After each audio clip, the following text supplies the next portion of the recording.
हम तो चले परदेस परदेसी हो गए, छूटा अपना देश हम परदेसी हो गए। गाना तो सबने सुना है, लेकिन दिल्ली को छोड़ के केजरीवाल पंजाबी हो गए। जी हाँ, अब आप सोच रहे होंगे केजरीवाल पंजाबी कैसे हो गए। अरे जब पंजाब में जाकर बैठ जाएंगे तो पंजाबी ही तो होंगे। क्यों गए हैं वो दिल्ली छोड़ के? दिल्ली में उनकी सरकार चले गई, अब वो पंजाब चले गए। अब क्या पंजाब में उनकी सरकार है? अब सवाल ये है कि जो पंजाब में उनकी सरकार है, उनके जाने से उस पर क्या असर पड़ेगा? एक बड़ा सवाल है, आखिर वो क्यों गए पंजाब? क्योंकि भगवंत मान जो है वहाँ पर अभी सीएम है मौजूदा, वो अपनी सरकार चला रहे हैं। लेकिन केजरीवाल को भी ज़रूर जाना है पंजाब। क्या वहाँ पर वो मुख्यमंत्री बनने के सपने देख रहे हैं? किस लिए केजरीवाल पंजाब गए हैं? एक बड़ा सवाल है, लोगों के मन में भी सवाल है कि आखिरकार दिल्ली के पूर्व मुख्यमंत्री अरविंद केजरीवाल अब कहाँ हैं, कैसे हैं? लोग जानना भी चाहते होंगे। कुछ लोग जानना चाहते होंगे, कुछ लोग नहीं जानना चाहते होंगे। जानना वो लोग चाहते होंगे जिनको उनके द्वारा सुविधाएं मिल रही थी, बस की सुविधा, बिजली की सुविधा, शिक्षा की सुविधा, पानी की सुविधा, तमाम सुविधाएं जो उन्हें मिल रही थी।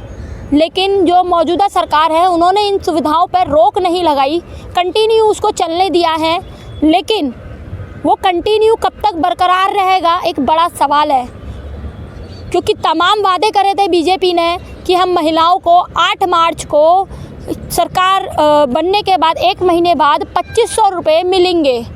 8 मार्च निकल गया, महिलाओं को 2500 नहीं मिला। उसके बाद उन्होंने एक दूसरा वादा करा था कि होली और दिवाली पर हम सिलेंडर 500 रुपये में देंगे या मुफ्त देंगे।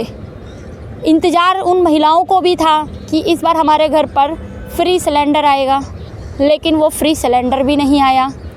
इसके बाद उन्होंने और भी वादे करे थे कि हम आयुष्मान योजना लागू करेंगे, जिसको अभी वो प्रक्रिया में चल रही है। आयुष्मान योजना, हम किसी सरकार का उल्लंघन नहीं कर रहे हैं, उनके वादों पर हम आवाज़ नहीं उठा रहे हैं, हम उन वादों पर आवाज़ उठा रहे हैं जो उन्होंने करे हैं और अभी पूरे नहीं हुए हैं, प्रक्रिया में हैं। तो कहीं ना कहीं पर लोगों के मन में भी ये डाउट आ जाता है कि अरे 8 तारीख को मिलने वाला था 2500 रुपये, हमें मिला नहीं। वहीं विपक्ष सीधे निशाना साध देता है कि नहीं देंगे, नहीं मिलेगा 2500 रुपये। कैसे मिलेगा? हमने तो आपको कार्ड बना कर दिए थे ना, आपने हमारी सरकार ही नहीं चुनी, अब बनवा लीजिए कार्ड। अरे कार्ड बनवाने के लिए लोग, इनकम सर्टिफिकेट बनवाने के लिए लोग जो है वो 3 से 4 हज़ार रुपये खर्च कर रहे हैं, तब उनका इनकम सर्टिफिकेट बन रहा है। ये हम नहीं कह रहे हैं, ये वही लोग कह रहे हैं जो कि हमारे से पूछते हैं, हमसे सवाल जवाब करते हैं और बताते हैं अपना दुख कि हमने यहाँ पर पैसा देकर ये सर्टिफिकेट बनवाया है। तो कहीं ना कहीं पर अब ये फ़ायदा हो रहा है या नुकसान हो रहा है, ये तो सोचने वाली बात है।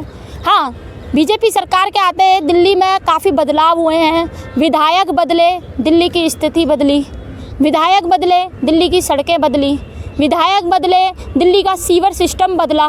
तो बदलाव तो आ रहा है, लेकिन वो बदलाव दिल्ली को कितनी जल्दी बदल के रहेगा, ये एक बड़ा सवाल है। तो कहीं ना कहीं पर एक सोचने का विषय तो बनता ही है ये कि केजरीवाल गए पंजाब, दिल्ली में मोदी, अब पंजाब में वो क्या चाहते हैं वो तो वो ही जाने।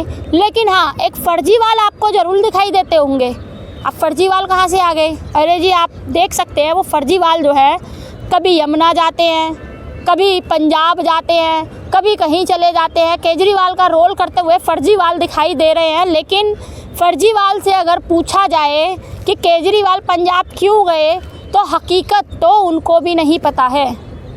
तो अब आपका क्या कहना है कि केजरीवाल पंजाब क्यों गए, ये अब आप अपने कमेंट के माध्यम से हमें बताइएगा।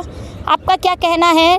और इन सब पर जो योजनाएं बीजेपी ने लागू कर दी है, ये कब तक लोगों को प्राप्त होगी, मिलेगी भी या नहीं मिलेगी, ये अब सोचने का विषय है। लोगों के अंदर में डाउट आता जा रहा है और बीजेपी इसको कितनी जल्दी क्लियर करते हुए दिखाई देगी, ये तो देखने वाली बात होगी। तब तक के लिए आप देखते रहिए दिल्ली की आवाज़, टाइम्स ऑफ भारत, मोनिका शर्मा के साथ।